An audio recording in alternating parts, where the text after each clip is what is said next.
ജെംജി കിച്ചണിലേക്ക് ഏവർക്കും വീണ്ടും സ്വാഗതം. ഇന്ന് നമുക്ക് പൈനാപ്പിൾ പുളിശ്ശേരി തയ്യാറാക്കാം. പുളിശ്ശേരി നമ്മൾ പല ഫ്രൂട്ട്സും കൊണ്ട് തയ്യാറാക്കാറുണ്ട് അല്ലേ. മാമ്പഴം കൊണ്ട് തയ്യാറാക്കാറുണ്ട്, ഏത്തപ്പഴം കൊണ്ട് പുളിശ്ശേരി തയ്യാറാക്കുന്നുണ്ട്, അങ്ങനെ പല പുളിശ്ശേരിയുണ്ട്. ഇന്ന് ഞാനിവിടെ തയ്യാറാക്കുന്നത് പൈനാപ്പിൾ കൊണ്ടുള്ളൊരു പുളിശ്ശേരിയാണ്. വളരെ ടേസ്റ്റ് കേട്ടോ. നമുക്ക് ചോറിൻ്റെ കൂടെയൊക്കെ കഴിക്കാൻ നല്ലൊരു പുളിശ്ശേരിയാണ്. ഉണ്ടാക്കി വെച്ചാൽ നമുക്ക് 1-2 ദിവസത്തേക്കുള്ള കറിയായി. വളരെ ഈസി ആയിട്ട് പെട്ടെന്ന് നമുക്ക് തയ്യാറാക്കാവുന്നതാണ് പുളിശ്ശേരി. ഞാൻ പൈനാപ്പിൾ പുളിശ്ശേരി തയ്യാറാക്കാനായിട്ട് ഞാനൊരു ചെറിയ പൈനാപ്പിൾ എടുത്തിട്ടുണ്ട്. ഇതുപോലെ ചെറിയ കഷ്ണങ്ങളൊക്കെ ആയിട്ട് ഞാനിത് കട്ട് ചെയ്തെടുത്തിട്ടുണ്ട്. നമ്മളിതിൻ്റെ അധികം നാരൊക്കെ കളഞ്ഞു വേണം കട്ട് ചെയ്തെടുക്കാനായിട്ട്. നമുക്ക് ആദ്യമേ ഈ പൈനാപ്പിൾ ഒന്ന് വേവിച്ചെടുക്കണം. പൈനാപ്പിൾ വേവിച്ചെടുക്കുമ്പോൾ നമുക്ക് ആദ്യമേ ഒരു 1/4 ടീസ്പൂൺ മഞ്ഞൾപ്പൊടി ഇതിലേക്ക് ഇട്ട് കൊടുക്കാം. 1/2 ടീസ്പൂൺ മുളക് പൊടി ചേർത്ത് കൊടുക്കുക. മുളക് പൊടി കാശ്മീരി മുളക് വേണ്ട, നല്ല എരിവുള്ള മുളകൊക്കെ ചേർത്താൽ മതി. ഇനി ഇതിലേക്ക് നല്ല എരിവുള്ള പച്ചമുളക് ഒരു 3 എണ്ണം ചേർത്ത് കൊടുക്കാം. വേണമെങ്കിൽ ഇതൊന്നുകൂടെ കീറി കൊടുക്കാം. ഞാനിവിടെ 2ആയിട്ട് കീറിയതേ ഉള്ളേ. ഇനി നമുക്ക് കുറച്ച് കറിവേപ്പില ഇടാം. ഇനി പൈനാപ്പിൾ വെന്ത് വരാൻ ആവശ്യത്തിനുള്ള വെള്ളം ചേർത്ത് കൊടുക്കാം. പൈനാപ്പിൾ മൂടി വരത്തക്ക രീതിയിൽ വെള്ളം ഒഴിക്കാം. ഇനി ഇത് നന്നായിട്ടൊന്ന് മിക്സ് ചെയ്തെടുക്കാം. അപ്പോൾ ഒന്ന് മുളകും മഞ്ഞളും എല്ലാം കൂടെ നന്നായിട്ടൊന്ന് മിക്സ് ആയിട്ടുണ്ട്. ഇനി നമുക്കിത് വേവിച്ചെടുക്കാം. പൈനാപ്പിൾ വെന്ത് വരാനായിട്ട് കുറച്ച് സമയം എടുക്കും കേട്ടോ. നന്നായിട്ട് സോഫ്റ്റ് ആവുള്ളൊന്ന് വേവിച്ചെടുക്കാം. പൈനാപ്പിൾ വെന്ത് വരുന്ന സമയത്ത് നമുക്കിതിലേക്കുള്ള തേങ്ങ അരച്ചെടുക്കാം. ഞാനിവിടെ 1 കപ്പ് തേങ്ങ എടുത്തിട്ടുണ്ട്. ഇനി നമുക്കിതിലേക്ക് ഒരു 1/4 ടീസ്പൂൺ നല്ല ജീരകം ചേർത്ത് കൊടുക്കാം. ഇനി നമുക്ക് ഈ തേങ്ങ മിക്സിയുടെ ജാറിലിട്ട് കുറച്ച് വെള്ളം ഒഴിച്ച് നന്നായിട്ട് അരച്ചെടുക്കണം. കൂടുതൽ വെള്ളം ആയി കഴിഞ്ഞാൽ നന്നായിട്ട് അരയത്തില്ല, തേങ്ങ ഒരു പിശുര് പോലെ ആകും. അപ്പോൾ ഒന്ന് കുറച്ച് വെള്ളം ഒഴിച്ചിട്ട് നന്നായിട്ട് അരച്ചെടുക്കാം. അപ്പോൾ ഇത് ഞാൻ അരച്ചെടുത്തുകൊണ്ട് വരട്ടെ. തേങ്ങയും ജീരകവും അധികം വെള്ളം ചേർക്കാതെ കുറച്ച് വെള്ളം മാത്രം ചേർത്ത് നന്നായിട്ട് അരച്ചെടുത്തിട്ടുണ്ട്. ഇനി നമുക്കിത് സൈഡിലോട്ട് മാറ്റി വെക്കാം. ഇനി ഇത് ചേർക്കാനായിട്ട് 1/2 ലിറ്റർ തൈര് എടുത്തിട്ടുണ്ട്. പുളിശ്ശേരി ഉണ്ടാക്കാനായിട്ട് നന്നായിട്ട് പുളിയുള്ള തൈര് വേണം എടുക്കാം, മധുരമുള്ള തൈര് എടുക്കരുത്. പുളിയുള്ള തൈര് വീട്ടിലുണ്ടാക്കിയതാണ് എടുത്തിരിക്കുന്നത്. ഇനി ഇതൊന്ന് ബീറ്റ് ചെയ്തെടുക്കുക, അല്ലെങ്കിൽ നമ്മൾ മിക്സിയിൽ പൾസ് മോഡിലിട്ട് ഒന്നെടുത്താലും മതി. അധികം അങ്ങ് മിക്സ് ചെയ്ത് ഇതിൻ്റെ ആ ഒരു കൊഴുപ്പ് അധികം പോകരുത്. നമുക്ക് തൈരായിട്ട് തന്നെ വേണം ചേർക്കാൻ, മോര് ചേർക്കരുത്. ഞാനിപ്പോൾ ഇവിടെ നിന്ന് ബീറ്റ് ചെയ്തെടുക്കുന്നതേ ഉള്ളേ. നന്നായിട്ടൊന്ന് ബീറ്റ് ചെയ്തെടുക്കുക. അപ്പം ഞാനിത് നന്നായിട്ട് ബീറ്റ് ചെയ്തെടുത്തിട്ടുണ്ട്. കട്ടയെല്ലാം ഉടഞ്ഞു. ഇത് വെള്ളമൊക്കെ പറ്റിയിട്ടുണ്ട്. നന്നായിട്ട് സോഫ്റ്റ് ആവുകയും ചെയ്തു. ഇനി നമുക്ക് അരപ്പ് ചേർത്ത് കൊടുക്കാം. ഇതിലേക്ക് നമ്മുടെ ആവശ്യത്തിന് പഞ്ചസാര കുറച്ച് ചേർത്ത് കൊടുക്കാം. ആദ്യമേ നമുക്ക് കുറച്ച് പഞ്ചസാര ചേർത്ത് കൊടുക്കാം. അത് കഴിഞ്ഞ് ടേസ്റ്റ് നോക്കിയിട്ട് പഞ്ചസാര കൂടുതൽ ചേർത്താൽ മതി. പൈനാപ്പിളിൻ്റെ മധുരം അനുസരിച്ചും പഞ്ചസാര ചേർക്കേണ്ടതിൻ്റെ അളവ് വ്യത്യാസമായിരുന്നു. ഇപ്പം ഞാൻ ഏകദേശം 1 ടേബിൾ സ്പൂൺ കണക്കാക്കിയാണ് ഇട്ടിരിക്കുന്നത്. ഇനി അതൊന്ന് മിക്സ് ചെയ്ത് കൊടുക്കാം. പഞ്ചസാര എപ്പം വേണേലും ചേർക്കാം കേട്ടോ. പഞ്ചസാര നമുക്ക് ഏറ്റവും ലാസ്റ്റ് വേണേലും ടേസ്റ്റ് നോക്കിയിട്ട് കുറച്ചുകൂടെ വേണമെങ്കിൽ ചേർക്കാം. ഇനി നമുക്കിതിലേക്ക് അരച്ചു വെച്ചിരിക്കുന്ന അരപ്പ് ചേർത്ത് കൊടുക്കാം.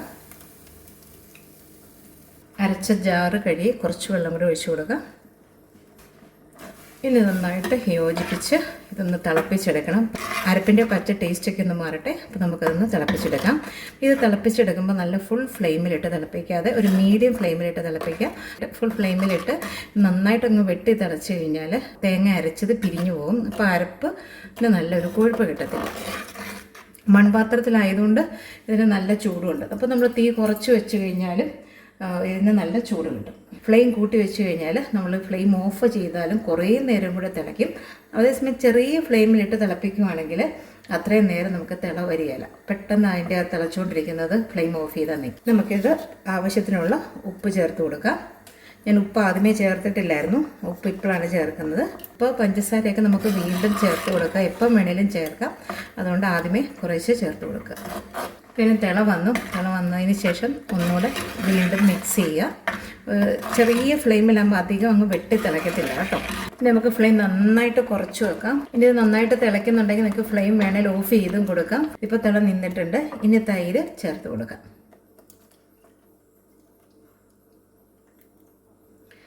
തൈര് ചേർത്ത് ചൂടറിയും മാറുന്നതിന് മുമ്പ് ഒന്ന് ഇളക്കി കൊടുക്കാം. തൈരൊന്ന് ചൂടായാൽ മതി.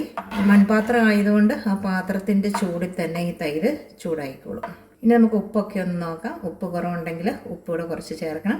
കുറച്ച് ഉപ്പും കൂടെ ചേർക്കാം. ഞാൻ കുറച്ച് പഞ്ചസാര കൂടെ ചേർക്കുവാണേ. പഞ്ചസാര നമുക്ക് ടേസ്റ്റ് നോക്കിയിട്ട് ടേസ്റ്റ് അനുസരിച്ച് ചേർത്ത് കൊടുക്കാം. പൈനാപ്പിൾ പുളിശ്ശേരി ഉണ്ടാക്കി കഴിഞ്ഞാൽ ശരിക്കും പിറ്റേ ദിവസം കേട്ടോ കഴിക്കാൻ നല്ലത്. ഈ പൈനാപ്പിളിൻ്റെ ടേസ്റ്റൊക്കെ മോരിലേക്ക് നന്നായിട്ട് ഇറങ്ങുന്നത് പിറ്റേ ദിവസമാണ്. അപ്പോൾ നമ്മൾ ഉണ്ടാക്കി വെച്ചിട്ട് പിറ്റേ ദിവസം എടുക്കുന്നതാണ് ഏറ്റവും നല്ലത്. ഇനി നമുക്കിതിലേക്ക് താളിച്ചൂടെ ചേർക്കണം. ഇതിന് മധുരത്തിന് നമുക്ക് ശർക്കരയോ പഞ്ചസാരയോ ഏതെങ്കിലും ചേർക്കാം. ഇത് താളിച്ച് ചേർക്കാനായിട്ട് വെളിച്ചെണ്ണ വേണം ചേർക്കാൻ. വെളിച്ചെണ്ണ കുറച്ച് ചേർക്കുന്ന കേട്ടോ നല്ലത്. കടുക് നമുക്കിതിലേക്ക് ചേർത്ത് കൊടുക്കാം. കുറച്ച് ഉലുവായും കൂടെ ഈ കൂടത്തിൽ ചേർക്കാം. ഇനി നന്നായിട്ട് ഫ്ലെയിം കുറച്ച് വെച്ചതിന് ശേഷം കറിവേപ്പില ചേർക്കാം.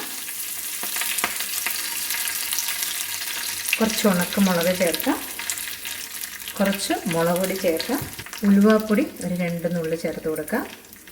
ഇനി നമുക്കിതൊന്ന് മൂപ്പിച്ച് ഫ്ലെയിം നന്നായിട്ട് കുറച്ച് വെച്ചിട്ടേ ഇതെല്ലാം ചേർക്കാവുള്ളൂ. കടുക് പൊട്ടി കഴിഞ്ഞാൽ ഫ്ലെയിം നന്നായിട്ട് കുറയ്ക്കുക. കറിവേപ്പിലയും ഉണക്കമുളകും കൂടെ ഒന്നിച്ച് ചിടുക, അല്ലെങ്കിൽ ഉണക്കമുളക് കരിയും. അതുപോലെ ഈ പൊടികളെല്ലാം ഒന്ന് മൂത്തിട്ടുണ്ട്. ഇനി നമുക്ക് പുളിശ്ശേരിയിലേക്ക് ഇത് ചേർത്ത് കൊടുക്കാം.